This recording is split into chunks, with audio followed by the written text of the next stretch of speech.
こんにちは、モネです。今日は IKEA で購入したアイテムを紹介していきます。お恥ずかしながら今まで収納ボックスというものを使ってこなかったので、机の引き出しの中はごちゃごちゃ、机の上は何かと積んでしまう、そんな状態でした。そこで今回は机周りを整理整頓するために IKEA でいろいろ買ってきました。実際にもう使っているんですけど、その中でももう一回買いたいなって思えるものたちを今回紹介していこうと思います。動画を見てて気になったポイントや質問はぜひコメントで聞いてみてください。動画の感想も嬉しいのでお待ちしております。それでは今日も楽しい手帳時間いってみましょう。今回紹介したいアイテムは7つ。中にはもうすでにね、リピート買いしたものもあります。他にもインテリア雑貨やキッチン雑貨も買ったんですけど、今回は保留しておきます。さすがに手帳チャンネルなので、私の暮らしについては興味ないよという方も多いかと思います。このチャンネル楽しい手帳時間はあくまでも手帳や文房具のチャンネルなので、手帳とは関係のない暮らしのことや雑多なことはサブチャンネルで更新していこうと思うので、気になる方はチャンネル登録してみてください。脱線しちゃいましたがすいません。それでは買ったものを紹介していきます。まずは IKEA の商品でも人気の高いロースコグ。色展開はホワイト、ブラック、ダークブラウン、ライトピンク、ピンクレッド、ターコイズ、グレーグリーンの7色展開です。私はこれから部屋の雰囲気を結構ヴィンテージっぽくしていきたかったので、グレーグリーンを買いました。7色も色があるので、自分の家にぴったりなものが見つかるんじゃないでしょうかね。通常価格は4999円なんですけど、 IKEA のファミリーメンバーだと3999円でゲットできます。 IKEA のファミリーメンバーは無料でメンバーになれて、今回みたいに特別価格で購入できたりとか、無料のアクシデント保証が受けれたりするので、 IKEA でお買い物をする人はぜひメンバーになってみてください。今回ロースコグを買った理由は2つあって、収納する場所を1つにまとめたかったっていうのと、机の容量っていうんですかね、違うか、面積か、机の面積を増やしたかったんです。というのも、手帳や勉強の時にノートパソコンの置き場に結構困っていました。作業机の後ろがベッドなので、実はベッドの上にパソコンを避難させていました。その環境を改善したかったので、ロースコグの上に置いて使えるホーグスマっていうものを一緒に購入しました。こちらは999円です。結構この板があるのとないのとだと便利度の度合いが雲泥の差でした。それにワゴンの一番上の目隠しにもなります。物で溢れたワゴンの中身を見せたくない人や、家の机が狭いんだよねなんていう人は、ぜひロースコグと一緒にホーグスマも一緒に買ってみてください。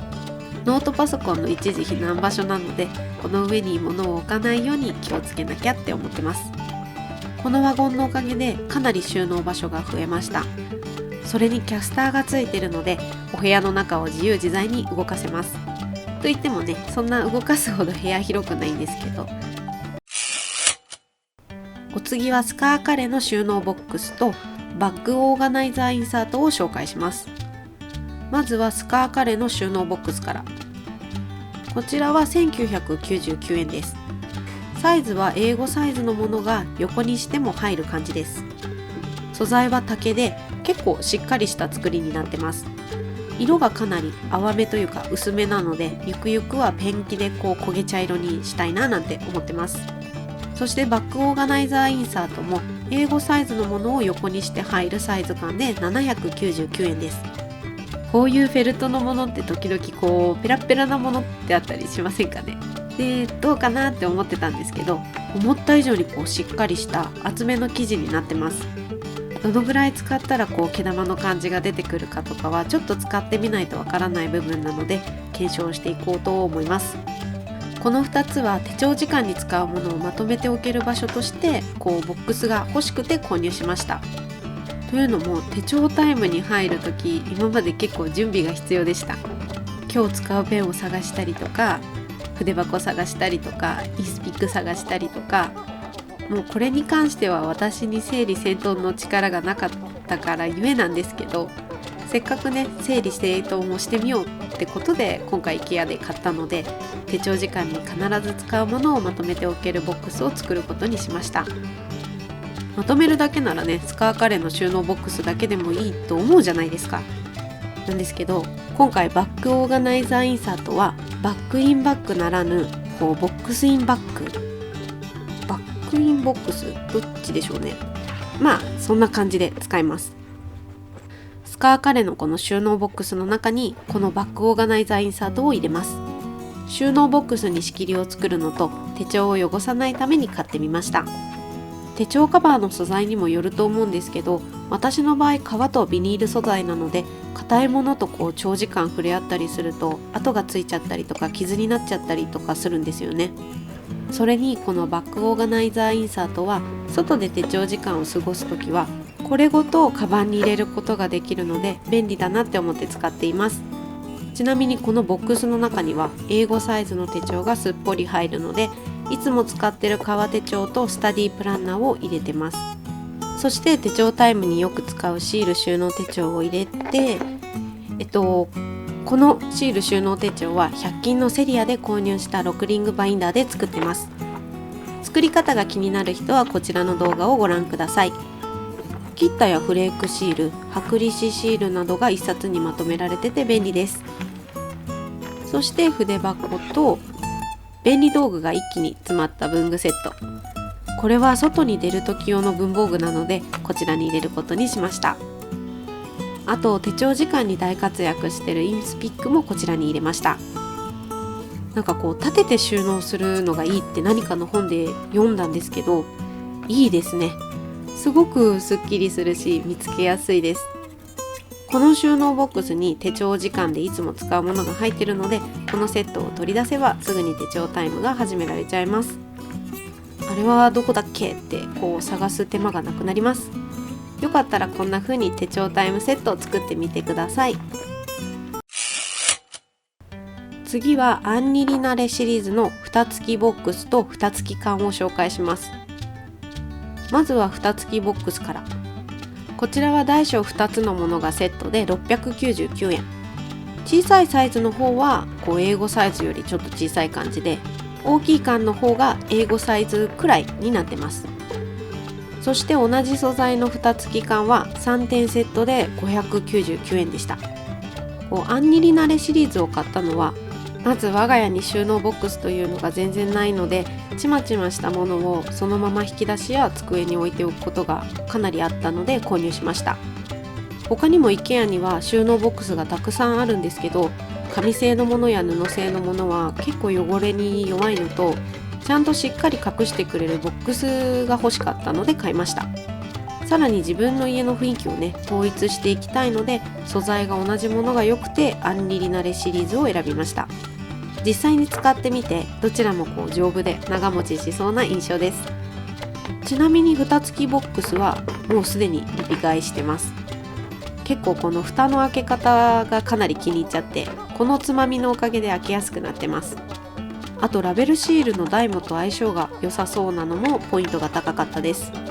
アンニリナレのシリーズには量のある細々したものを入れています。蓋付きボックスの小さい方には、持っているマステたちが46個入りました。上に少し重ねてるのでちょっとおずるをしてるんですけど、蓋で隠れるので私は全然ありかなって思ってます。箱全体全部に敷き詰めると取り出しにくいので1本分ほど開けておくのがおすすめです。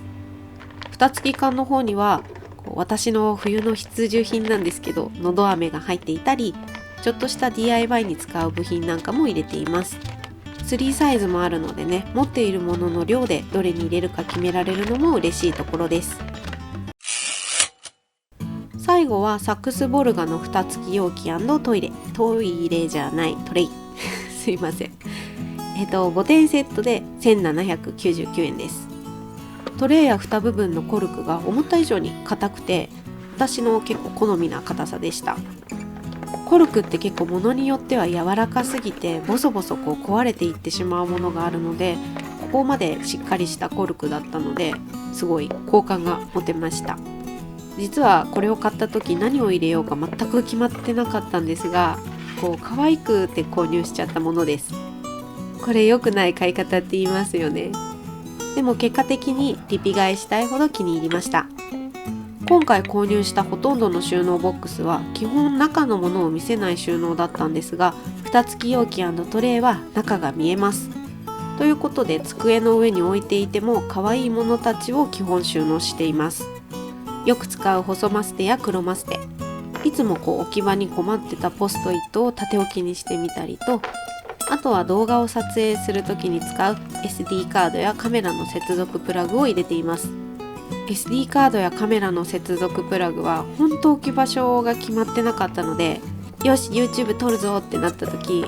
まず見つけるところから始めてたので、こうやって置き場所が決まって私は満足してます。蓋付き容器とトレイは今回文房具グッズの収納として買いましたが、綿棒やコットンを入れるようにもう一つ買いたいなって思ってます。今回 IKEA で本当に買ってよかった机周りの収納アイテムを紹介しましたが、総額1893円です。購入してから1ヶ月ほど使ってるんですけど、物の定位置が決まったり、ロースコグの中に全てが収まったので探す手間がなくなったり、見せないタイプの収納アイテムが多かったので、外から細々したものが見えなくて机周りもすっきりしました。収納ボックスをあまり買ってこなかった人間だったので、今回取り入れてみて思った以上に見え方が綺麗になったことに驚いてます。もうこういった収納ボックスを使っている人は多いかと思いますが、文房具は細々したものが多いので、まだの人はぜひ試してみてください。今日も最後までお付き合いありがとうございました。今日の動画が参考になったよって方や、楽しかったよ、応援してるよなんていう方は、ぜひグッドボタン、チャンネル登録をお願いします。いまいちだった場合も正直にバッドボタンを押しちゃってください。もっと楽しんでもらえる動画を作ろうって思わせてくれる私にとって大切なボタンです。それではまた金曜日にお会いしましょう。モネでした。